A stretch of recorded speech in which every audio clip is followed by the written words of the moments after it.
Welcome po ulit dito sa atin channel ang Showpoll.ph. May 29, 2026. Dalawang majority senators posibleng lumipat.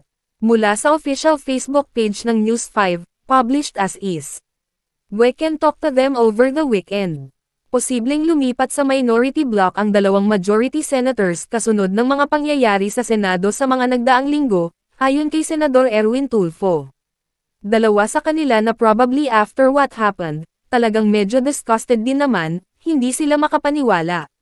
So probably this too, probably we can talk to them over the weekend, saad niya sa panayam sa Storycon ng One News. Hindi niya pinangalanan ang mga senador pero posibleng ito raw ang mga hindi maituturing na pro-Duterte. Pakinggan natin ang pahayag ni Senador Erwin. Senator, kung sakasakaling sabi ni Senator Lacson, ang remedyo daw dyan, palitan yung Senate President eh. Buhay pa ba yun, yung leadership change? Is there still a possibility sa ngayon? Naghihintay kami ng milagro sa langit.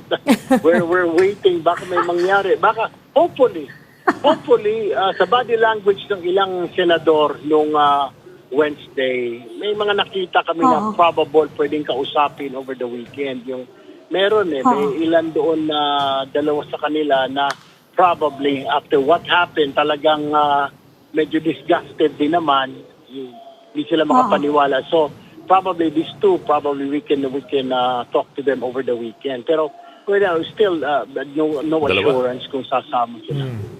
At saka Senator, kung sakaling makulong si Jinggoy, sino yung mukhang disgusted pala? Pero hindi ko lang Pero mabanggit. kumusta? Pero Sige, please go ahead. Pero Senator.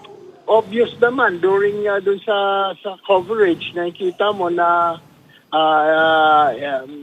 hindi naman lahat happy. Hindi naman kasi lahat doon pro Duterte na mga member ng majority. So may ilan doon.